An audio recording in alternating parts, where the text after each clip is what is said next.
الحمدللہ الحمدللہ رب العالمین اللہم صلی علی سیدنا محمد وعلی آل سیدنا محمد وبارک وسلم۔ اعوذ باللہ من الشیطان الرجیم، بسم اللہ الرحمن الرحیم۔ لإیلاف قریش ایلافہم رحلۃ الشتاء والصیف فلیعبدوا رب ھذا البیت الذی اطعمہم من جوع وآمنہم من خوف۔ صدق اللہ العظیم۔ ہم ہندوستان کے باشندے ہیں۔ جس ملک میں ہم رہتے ہیں اس کے مختلف تفصیلات سے آگاہ رہنا ہماری ذمہ داری ہے۔ ہندوستان کے تعلق سے بعض چیزیں عالمی طور پر معروف ہیں، مثال کے طور پر کہ یہ دنیا کا سیکنڈ موسٹ پاپولیٹڈ کنٹری ہے، لینڈ ایریا کے اعتبار سے 7th لارجسٹ کنٹری ہے، اس کو دنیا کا سب سے بڑا جمہوری ملک مانا جاتا ہے، اور یہاں کا بیسک ریلیجیس ڈیموگرافی اس طرح ہے کہ یہاں پر 2011 کے سینسس کے مطابق ہندوز کی تعداد 80% ہے، مسلمانوں کی تعداد 14، عیسائی 2.3% ہیں، سکھ 1.72% ہیں، بدھزم کے ماننے والے 0.7% ہیں، جینزم کے ماننے والے 0.37% ہیں۔ باقی 1% کا تعلق مختلف چھوٹے آئیڈینٹیٹیز کے ساتھ ہے۔ مگر اتنے معلومات ہمارے سماج کے تعلق سے ہمارے لیے کافی نہیں ہیں۔ بہت ساری اور چیزیں ہیں جن کا جاننا ہمارے لیے ضروری ہے۔ خصوصاً یہ جو ڈیموگرافی بتایا گیا، ہندوستان کی ڈیموگرافی اتنی سمپل نہیں ہے، کافی کمپلیکیٹڈ ہے۔ انڈیا میں پاپولیشن کو اگر آپ سیگمنٹ وائز دیکھیں تو یہاں پر ہزاروں سیگمنٹس پاپولیشن کے پائے جاتے ہیں۔ ہر سیگمنٹ کا اس کے اپنے فیچرز ہیں۔ اب ظاہر ہے کہ جن کے پاس کوئی پیغام ہو سماج کو پہنچانے کے لیے، جو حضرات سماج میں تبدیلی چاہتے ہیں، ان کو سب تک پہنچنا ہوتا ہے، مگر ممکن نہیں ہے۔ اگر آپ سوسائٹی میں جو ایگزسٹنگ سیگمنٹس ہیں ان کو اگر آئیڈینٹیفائی کرتے ہیں تو پھر آپ کا کام آسان ہو جاتا ہے۔ ان میں سے بعض کو آپ چن سکتے ہیں اور ان کو اپروچ کر سکتے ہیں۔ یہ پریکٹیکل ہے۔ ہم جس سماج میں رہتے ہیں اس میں سماج کے دوسرے لوگوں کے ساتھ انٹریکشن کرنے کے لیے، ان کے ساتھ کمیونیکیٹ کرنے کے لیے ضروری ہے کہ ہم ان سے فیملیئر ہوں اور وہ ہم سے فیملیئر ہوں۔ اجنبی آدمی اجنبی سوسائٹی میں کمیونیکیٹ نہیں کر پاتا، اس کی بات کو سننے والے کم ہوتے ہیں۔ اور یہ حقیقت ہے کہ اگر کسی سماج میں آپ سماج کے حقائق سے اگنورنٹ ہو تو خود ایک سٹیٹ آف ٹراما ہے، بہت ہی تکلیف دہ پوزیشن ہے وہ، کہ آپ ایک سماج میں رہتے ہیں اور اس سماج کے حقائق سے آپ واقف نہیں ہیں۔ اور دوسری طرف آپ خود ایک سماج میں اجنبی ہیں، سماج میں آپ صدیوں سے رہ رہے ہیں، مگر وہ سماج آپ سے واقف نہیں ہے۔ آپ کے عقائد کیا ہیں، آپ کا کلچر کیا ہے، آپ کی ذہنیت کیا ہے، اس سے آپ کا سماج واقف نہیں ہے۔ یہ بھی بہت ہی تکلیف دہ پوزیشن ہے۔ تو ضروری ہے کہ ہم سماج کو جانیں اور سماج ہم کو جانیں، اور ہم جن چیزوں کی نمائندگی کرتے ہیں، جن باتوں کی نمائندگی کرتے ہیں، اس سے بھی ہمارا سماج واقف ہو۔ آپ جانتے ہیں کہ آخری رسول صلی اللہ علیہ وسلم کا جو انتخاب کیا گیا تو ایک ایسے ٹرائب سے کیا گیا جو پورے عرب میں معروف تھا، اور خود اس ٹرائب میں حضور صلی اللہ علیہ وسلم کافی معروف تھے۔ عرب کے تمام، خصوصاً بیت اللہ کی وجہ سے عرب کے تمام قبائل مکے کو جانتے تھے اور قریش کو جانتے تھے۔ تو ایسے ایک قبیلے سے آخری رسول صلی اللہ علیہ وسلم کو چنا گیا۔ اس سے کام ایک حد تک آسان ہو گیا۔ اپنے آپ کو تعارف کرانے کا جو ٹاسک ہے اس میں ایک مرحلہ اسی طرح طے ہو گیا۔ اور آپ دیکھیں گے کہ قرآن نے جو اسلوب اختیار کیا ہے، خصوصاً مکی صورتوں میں، سورہ قریش جس کی میں نے تلاوت کی آپ کے سامنے، اس میں اللہ تعالیٰ کا تعارف کرانے کے لیے 3 معروف چیزوں سے اللہ تعالیٰ کو ریلیٹ کیا گیا. پہلی چیز بیت اللہ ہے جس کو سب لوگ جانتے تھے. اللہ تعالیٰ کے بارے میں کہا گیا کہ یہ نہیں کہا گیا کہ زمین آسمان کا رب ہے، بلکہ یہ کہا گیا کہ وہ بیت اللہ کا رب ہے، وہ بیت اللہ جسے آپ لوگ اچھی طرح جانتے ہیں. اور پھر بھوک سے ریلیٹ کیا گیا اللہ تعالیٰ کو، جس کا تقریباً ہر آدمی کو اس سماج میں تجربہ تھا کہ بھوک، آپ جب بھوک کی حالت میں ہوتے ہیں تو آپ کو کھانا کھلانے والا وہ اللہ تعالیٰ ہے. اور پھر انسیکیورٹی، خوف، یہ بھی اس سے بھی کافی مانوس تھے اہل مکہ اور عرب، اس سے اللہ تعالیٰ کو جوڑا گیا کہ آپ کو خوف کی حالت میں امن دلانے والا ہے اللہ تعالیٰ. ہم عام طور پر ہندوستان کو ایک سماج سمجھتے ہیں اور کہتے ہیں کہ ہماری جو بھی باتیں ہوتی ہیں وہ پورے ہندوستان کے تعلق سے ہوتی ہیں، یا پھر بڑی بڑی کمیونٹیز کے تعلق ہوتی ہیں. جیسے کرناٹک کے بارے میں ہم بات کر رہے ہیں، یا کرسچینٹی یا ہندوازم، اس طرح کے مذہبی گروپس ہیں. ٹوٹل گروپس کے تعلق سے ہماری بات چیت ہوتی ہے، ہمارے اسٹیٹمنٹس ان گروپس کے تعلق سے ہوتی ہے. مگر اگر آپ کو سوشل چینج کے پروسیس میں اگر پارٹیسپیٹ کرنا ہے تو ضروری ہے کہ آپ اس طرح کے جنرلائزڈ اپروچ کو ایوائڈ کریں اور اسپیسیفک اپروچ اختیار کریں. سماج میں جو ریئل انٹیٹیز ہیں ان کو آپ آئیڈینٹیفائی کریں اور ان کے ساتھ آپ انٹریکٹ کریں. مجھے یاد ہوتا ہے کہ 1980s میں یہ جو اسپیسیفک اپروچ ہے وہ مارکیٹنگ میں خاص کر اس کو بڑی اہمیت دی جاتی ہے. 1980s کے آغاز میں پیپسی اور کوکو کولا، ان 2 کمپنیز کے بیچ میں کافی کمپٹیشن تھا، وہ ٹکر کا کمپٹیشن تھا. تو اس وقت پیپسی نے ایک اسپیسیفک اپروچ اختیار کیا جس کو کافی سکسیسفل سمجھا گیا. ان کا اپروچ تھا کہ ایک تو سیگمنٹیشن، ٹارگیٹنگ اور پوزیشننگ، STP. پورے سوسائٹی کو دیکھنے کے بجائے آپ اپنے پروڈکٹ کے کانٹیکسٹ میں سوسائٹی کو دیکھیں، اس میں پھر سیگمنٹیشن کریں، ٹارگیٹ کریں اسپیسیفک سیگمنٹس کو، پھر پوزیشننگ کریں اپنے پروڈکٹ کو. تو 80s میں پیپسی والوں نے یہ کیا کہ انہوں نے 2 سیگمنٹس آئیڈینٹیفائی کیے. پہلے سافٹ ڈرنک کے کنزیومرز میں کتنے لوگ ہیں اور کون کون سے کنٹریز میں، کون کون سے سوسائٹیز میں ایسے لوگ کتنے ہیں جو 100% پیپسی کے ساتھ لائل ہیں. یہ ایک سیگمنٹیشن ہوا. دوسرا سیگمنٹ تھا کہ کون لوگ 100% کوکا کولا کے ساتھ، کوک کے ساتھ لائل ہیں. اور انہوں نے یہ فیصلہ کیا کہ ہم ان 2 گروپس کو اب ٹارگیٹ نہیں کریں گے، ہم ایک تیسرا سیگمنٹ آئیڈینٹیفائی کریں گے اور ان میں ہمارے پروڈکٹ کو پروموٹ کرنے کی کوشش کریں گے. وہ کون سا گروپ ہے؟ یہ وہ لوگ، اس میں 2 کیریکٹرسٹکس انہوں نے آئیڈینٹیفائی کی. ایک یہ کہ وہ لوگ سوئچ اوور کرتے رہتے ہیں، کبھی پیپسی پیتے ہیں، کبھی کوک پیتے ہیں. تو ان لوگوں کو پرماننٹلی لائل بنایا جائے پیپسی کا، اس کے لیے اسٹریٹجی بنایا گیا. پھر وہ لوگ ہیں جو دوسرے سافٹ ڈرنکس پیتے ہیں، کنزیوم کرتے ہیں، جو لوکل پروڈکٹس ہیں یا دوسرے جو چھوٹے برانڈس کے سافٹ ڈرنکس ہیں ان کو کنزیوم کرتے ہیں. تو ان کو ٹارگیٹ کیا گیا کہ ان کو کیسے پیپسی کی طرف لایا جائے اور پیپسی کا لائل کنزیومر ان کو بنایا جائے. اس سے ان کا کام کافی آسان ہو گیا.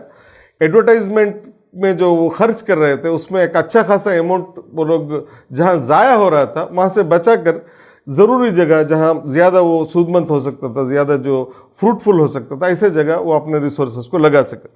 تو سوشل چینج کے پروسیس میں جو لوگ انٹرسٹڈ ہیں ان کو بعض چیزوں پر نظر رکھنی چاہیے سوسائٹی میں. ایک ہے سوسائٹی کی جغرافی اور دوسری چیز ہے ڈیموگرافی، پھر سائیکوگرافکس ہے، بیہیویئر ہے، لوگوں کے ایکسپیکٹیشنز کیا ہیں. ان چیزوں کا مطالعہ کرنا ضروری ہے. اب جب ہم سائیکوگرافکس کہتے ہیں تو اس میں لوگوں کا لائف سٹائل آیا، ان کی دلچسپیاں، ان کے پریفرنسز، انٹرسٹ آ گئے، ان کے اوپینینس ہیں، ان کا ایٹیٹیوڈ آیا. ان چیزوں کو اگر ہم سیریسلی مطالعہ کرتے ہیں تو اس کے حساب سے ہم لوگ اپنے میسیج کو ڈیزائن کر سکتے ہیں اسپیسیفکلی.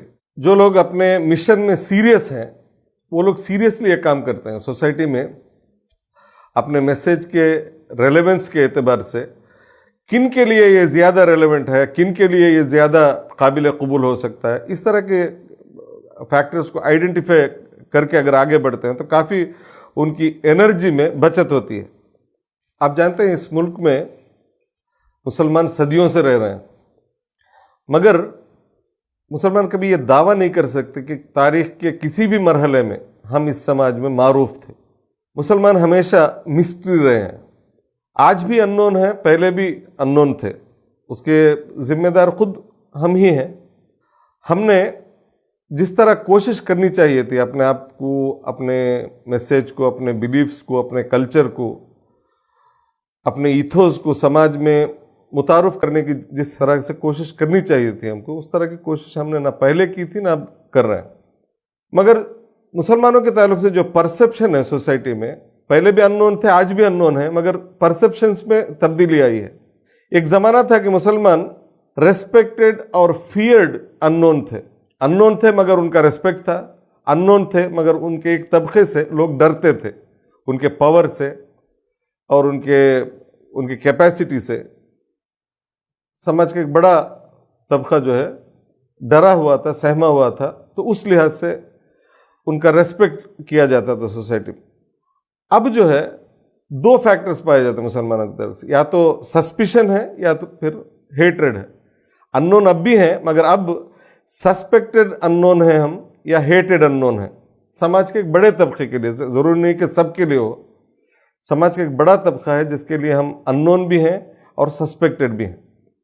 آپ جانتے ہیں حضور صلی اللہ علیہ وسلم نے اپنے سچا ہونے کے جو دلائل دی، اس میں سب سے بڑی دلیل یہ تھی، فقد لبثت فیکم عمرہ، میں نے تمہارے درمیان ایک عمر گزاری ہے، اور میری جو زندگی تمہارے سامنے گزری ہے وہ اس بات کی دلیل ہے کہ میں جو باتیں پیش کر رہا ہوں، جو دعوے پیش کر رہا ہوں، وہ سچے ہیں۔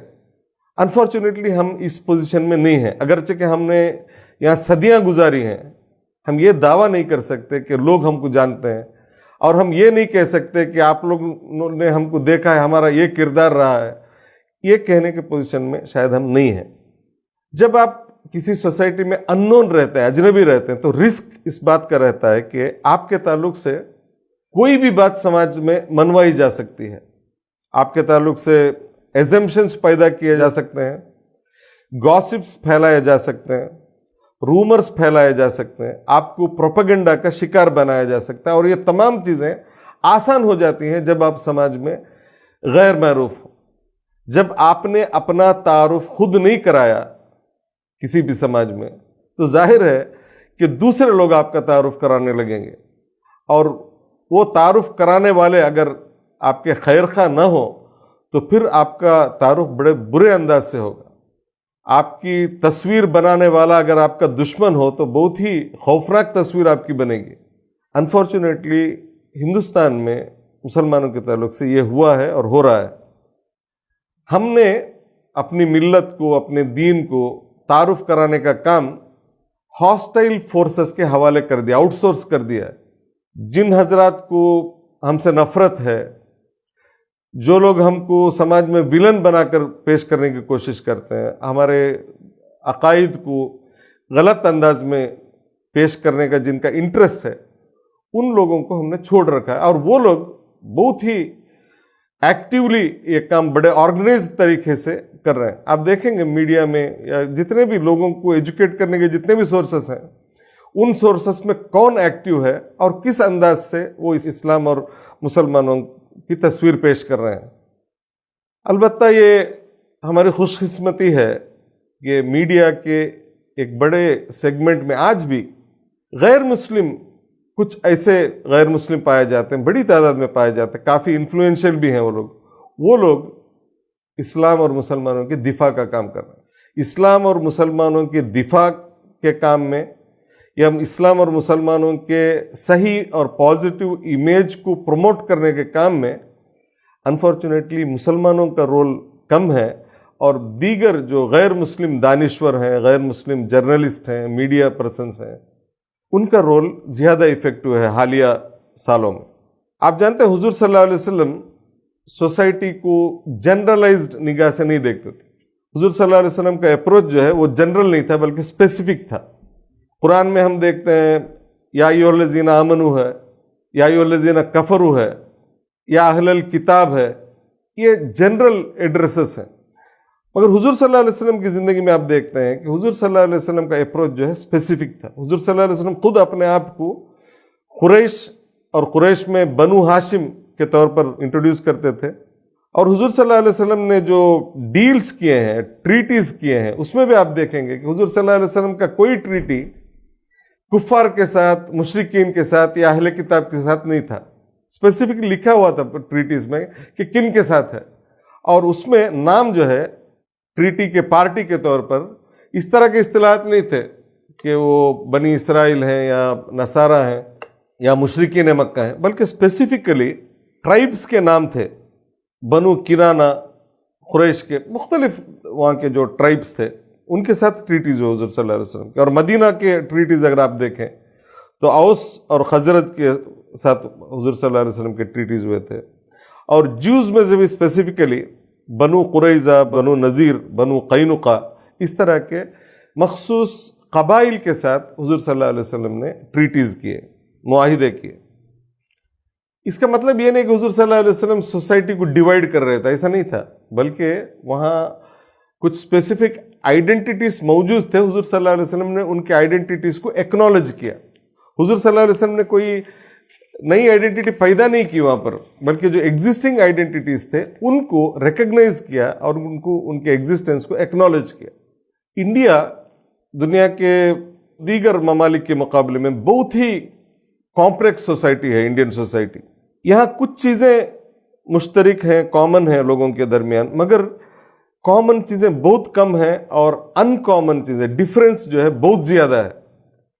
یہاں بہت کم چیزیں ہیں جو تمام پر جن کا اطلاق ہوتا ہے. آپ کوئی اسٹیٹمنٹ ایسا نہیں بتا سکتے کہ سب پر ہمیشہ اپلائی ہوتا ہو.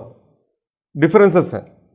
اگر آپ یو پی میں یا تمل ناڈو میں یا آندھرا پردیش میں یا کیرلا میں 1 کروڑ لوگوں کے ساتھ بھی آپ کئی سال تک انٹریکٹ کریں، تب بھی آپ یہ دعویٰ نہیں کر سکتے کہ میں اب ہندوستان کو سمجھنے لگا ہوں.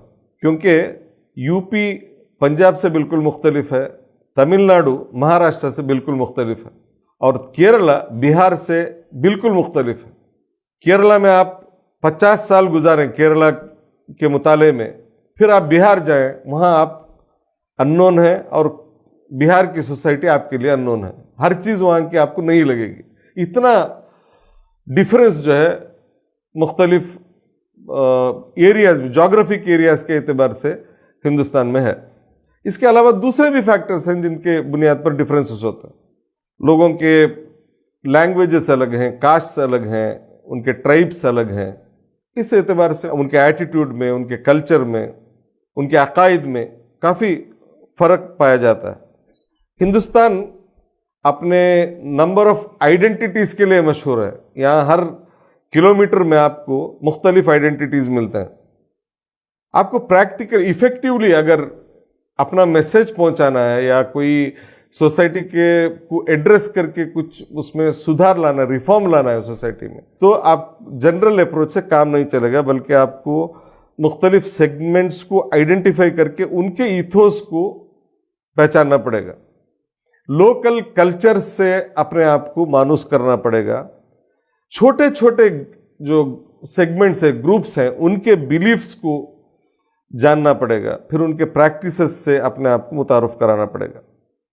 فارچونیٹلی ہمارے دور میں مختلف جو یونیورسٹیز ہیں، ریسرچ آرگنائزیشنس ہیں، ان کی طرف سے سٹڈیز ہوتے رہتے ہیں.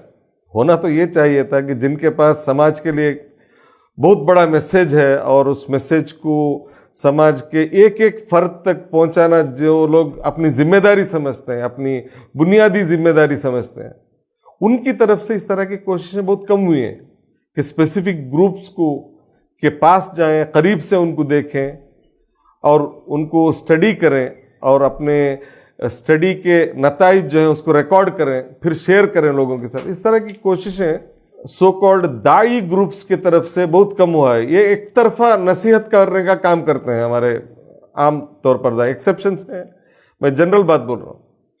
عام طور پر ہم یہ سمجھتے ہیں کہ ایک طرفہ طور پر سماج چاہے سامنے والا کوئی بھی ہو، ہمارا ایک ہی میسیج ہے، ہم اس کو کنوے کرتے رہیں گے. یہ اپروچ ہے. اسی لیے ہمارے یہاں مسلمانوں کی طرف سے انڈین سوسائٹی کے تعلق سے ان کے اسٹڈیز بہت کم ہیں, ریسرچ ورکس بہت کم ہیں, socio economic studies, socio cultural studies, یہ سب مختلف طبقات کی طرف سے آتے ہیں, مسلمانوں کی طرف سے بہت کم آتے ہیں. میں تو ریسنٹلی بہت کم دیکھا ہوں اس طرح کے کوئی اسٹڈیز جو مسلمس کے کسی گروپس کی طرف سے آیا ہو. یہ بہت ہی انفارچونیٹ چیز ہے, اور اس میں میرے خیال سے اصلاح کی فوری ضرورت ہے اس میدان میں. البتہ جو اسٹڈیز دوسرے لوگ کیے ہیں, جیسے ہندوستان میں ریلیجن کے تعلق سے لوگوں کا ایٹیٹیوڈ کیا ہے, گاڈ کے تعلق سے لوگوں کا ایٹیٹیوڈ کیا ہے, اور دوسرے اپنے فیلو بینگز کے ساتھ, دوسرے کمیونٹیز جو نیبرنگ کمیونٹیز ہیں ان کے تعلق سے لوگوں کا ایٹیٹیوڈ کیا ہے, یہ اصل میں ہمارا موضوع ہے. ہم کو اسٹڈی کرنا چاہیے تھا ان چیزوں کو. مگر دوسرے گروپس ہیں, جیسے پیو ایک یو ایس بیسڈ ایک تھنک ٹینک ہے, کافی ریسورسز لگاتے ہیں وہ مختلف دنیا کے سماجوں کو سمجھنے کے لیے. ان کے ریسرچ ہیں, کافی قابل غور ہے ہمارے لیے. میں ریکویسٹ کرتا ہوں خاص کر ہمارے نوجوان ساتھیوں سے کہ اس طرح کے جو ریسرچ اویلیبل ہیں ان کا سنجیدگی کے ساتھ بلکہ گہرائی کے ساتھ مطالعہ کریں. یہ جو اسٹڈیز ہیں ان سے ہم کو مدد ملے گی بیٹر انٹریکشن کرنے کے لیے سوسائٹی کے ساتھ, اور کوشش کریں کہ کم از کم آئندہ آنے والے دنوں میں ہم یہ ذمہ داریاں خود نبھانے لگیں. کیونکہ کسی بھی سبجیکٹ کو کوئی اور اسٹڈی کرے اور ہم اسٹڈی کریں اس میں کافی فرق ہوتا ہے. ہر اسٹڈی کرنے والا اپنے نقطہ نظر سے اسٹڈی کرتا ہے. جب ہم اسٹڈی کریں گے تو پھر اپنے نقطہ نظر سے ہم کریں گے تو نتائج میں کافی فرق ہوگا. پھر بھی ہمارے اپنے اسٹڈیز کے ایبسنس میں ہمارے لیے اب یہ ناگزیر ہے کہ دوسروں کے جو اسٹڈیز ہیں, خصوصاً ہمارے یہاں کے جو مختلف یونیورسٹیز ہیں, جو ریسرچ سینٹرز وغیرہ نے مختلف سماج کے ایسپیکٹس پر اسٹڈیز کیے ہیں اور کافی پروفیشنل سائنٹیفک اسٹڈیز ہیں, وہ ان سے ہم فائدہ اٹھا سکتے ہیں. تو ہمارے یہاں ہندوستان میں یہ کہا جاتا ہے کہ ہندوستان جو ہے ہندو میجورٹی والی کنٹری ہے. یہاں ایک آبادی کے ایک بڑے طبقے کو ہندو کے نام سے آئیڈینٹیفائی کیا جاتا ہے, اور ان کی آبادی لگ بھگ 80% ہے. اور ہم جانتے ہیں کہ یہ ایک سنگل کمیونٹی کا نام نہیں. ہندو جو نام دیا گیا ہے یہ ایک سنگل کمیونٹی کا نام نہیں ہے, یہ ہزاروں کمیونٹیز کا ایک مجموعہ ہے جس کو کنوینئنس کے لیے ایک نام دیا گیا ہے ہندو. ورنہ ہم یہ غلطی کر بیٹھتے ہیں کہ کیونکہ ہم جن کو ہندو نام میں, ہندو کے انڈر میں کیٹیگرائز کرتے ہیں, ان کے عقائد سیم نہیں ہیں, ان کا کلچر سیم نہیں ہے, ان کی زبان سیم نہیں ہے, ہر لحاظ سے وہ لوگ مختلف ہیں. کچھ چیزیں ہیں جو ان کو کامنلی بائنڈ کرتی ہیں. تو ہمیں چاہیے کہ ہم اس معاملے میں بھی جنرلائز نہ کریں, ہر گروپ کو ریکگنائز کریں اور ہر گروپ کو نزدیک سے پہچاننے کی کوشش کریں. عام طور پر پولیٹیکل ضرورتوں کے لیے کہا جاتا ہے کہ یہ ایک کمیونٹی ہے, حالانکہ اس میں جو ہزاروں گروپس ہیں, جن دو گروپس کے بیچ میں شادی نہیں ہو سکتی, شادی کا رشتہ جن دو گروپس کے درمیان قائم نہیں ہو سکتا, ان کو ہم ایک گروپ نہیں مان سکتے. سمپل کرائٹیرین ہے آئیڈینٹیفائی کرنے کا. تو جو گروپس آپس میں شادی نہیں کر سکتے ان کو آپ دو گروپ سمجھیں اور دونوں کا الگ سے مطالعہ کریں. جس کو ہم ہندو سوسائٹی کہتے ہیں اس میں جو براڈلی جو ڈویژن ہے وہ ہے 4 ورناس کے بیسس پہ. ہم اسٹریٹ اوے کاسٹ پہ جاتے ہیں, حالانکہ کاسٹ اس کے بعد والا مرحلہ ہے. مینلی جو ڈویژن ہے ہندو سوسائٹی میں, ہندو سوسائٹی کو پہچاننے کے لیے جو آئیڈینٹیٹیز ہیں وہ 4 ورناس ہیں: برہمن, کھتریہ, ویشیہ اور شودرا. یہ 4 ورناس. ہمارے اکثر لوگ ہندوستان کے دلت کمیونٹی کو, جو کافی بڑی کمیونٹی ہے, ایس سیز اور ایس ٹیز ہیں, ان کو بھی شودراز میں شمار کرتے ہیں. 4 ورناس میں جو لاسٹ ورنا ہے شودرا, اس میں ان لوگوں کو شامل کرتے ہیں. حالانکہ ان 4 ورنا سے کوئی تعلق نہیں ہے. ان لوگوں کو اورنا کہا جاتا ہے. جو 4 ورنا والے ہیں, برہمن, کھتریہ, ویشیہ اور شودرا, ان کو سورنا کہا جاتا ہے. اور جو ایس سی ایس ٹیز ہیں وہ اورناز ہیں. وہ جس طرح یہاں کے مائنورٹیز سورنا نہیں ہے, اسی طرح یہاں کے دلتس بھی, یہاں کے ایس سی ایس ڈیز بھی سورناز نہیں ہے. وہ سورنا کی کیٹیگری سے بالکل الگ, مختلف اپنی ان کی اینٹیٹی ہے. اور جو لوگ جن کو ہم سورنا آئیڈینٹیفائی کرتے ہیں، وہ بھی کوئی ایک مذہب نہیں ہے، ایک گروپ نہیں ہے. ان کے اندر سورناز میں 4 جو ورناز ہیں ان کے اندر 3000 سے زیادہ کاسٹ ہیں. ورنا سے میں کاسٹ کی طرف آ رہا ہوں. 4 ورناز ہیں اور ہر ورنا کے اندر سینکڑوں کاسٹ ہیں، اور کل یہ 4 ورناز میں اگر ملا کر دیکھیں تو 3000 سے زیادہ مختلف کاسٹ ہیں. اور ہر کاسٹ کے اگر آپ قریب جا کے دیکھیں تو گنتی کرنا مشکل ہے کہ کتنے کاسٹ ہیں. ایک اندازہ، ایک موٹا اندازہ یہ ہے کہ ہندوستان کے 4 ورناز کے اندر 3000 سے زیادہ کاسٹ ہیں اور 25,000 سے زیادہ سب کاسٹ ہیں. میں اس لیے یہ بات عرض کر رہا ہوں کہ ہماری بہت بڑی ذمہ داری ہے، یعنی 25,000 کاسٹ کو، سب کاسٹ کو سمجھنا، ان سے معروف ہونا، یہ کوئی آسان کام نہیں، کافی بڑا چیلنج ہے. اس لیے کوئی اپنے ٹاسک کو انڈر ایسٹیمیٹ نہ کرے، کافی بڑا ٹاسک ہے ہمارے سامنے. ابھی جو ٹرینڈ ہے انڈیا میں، اس میں شودر دلت کا جو لفظ ہے وہ کافی کمپریہنسو لفظ ہے، اور ایس ٹیز کے ساتھ شودراس کو بھی دلت لفظ میں اصطلاح میں شامل کیا جاتا ہے. اور ہندوستان میں جو کاسٹ کوئی ایسی سپرفیشل آئیڈینٹی نہیں ہے. کاسٹ کے بڑے گہرے اثرات ہندوستان میں ہیں. کاسٹ کا اثر ہندوستان میں اتنا گہرا ہے کہ مسلمان بھی اپنے پڑوسیوں کی آئیڈیالوجی سے متاثر ہوئے ہیں. مسلمانوں کے اندر بھی کاسٹ کے اثرات بہت سے مقامات پر پائے جاتے ہیں. مسلمان اپنے میں سے کچھ لوگوں کو اعلیٰ سمجھتے ہیں، کچھ لوگوں کو ان سے لوور سمجھتے ہیں. انفارچونیٹلی یہ ایک بہت بڑا المیہ ہے. جن کو علاج کرنا تھا، جن کو معالج بننا تھا، وہ خود بیمار ہو گئے. اور یہ ہوتا ہے، آپ جس سماج میں رہتے ہیں اس سماج کی بیماریوں کا آپ علاج نہیں کریں گے تو ایک دن آپ خود ان بیماریوں کا شکار ہو جائیں گے، آپ خود بیمار بن جائیں گے. اور انفارچونیٹلی ہمارے ساتھ یہ المیہ ہوا ہے. اور جن 25,000 سب کاسٹ کی میں جو بات کر رہا ہوں، ان کا کوئی کامن معبود نہیں ہے. ان کے معبود بھی الگ ہیں، ان کے بیلیفز الگ ہیں، ان کے میتھڈ آف ورشپ، عبادت کا طریقہ جو ہے وہ الگ ہے. اور یہ لوگ پورے ہندوستان کے مختلف ریجنز میں پھیلے ہوئے ہیں، مختلف قسم کے پروفیشنز میں لگے ہوئے ہیں، مختلف قسم کے کرافٹس کرتے ہیں.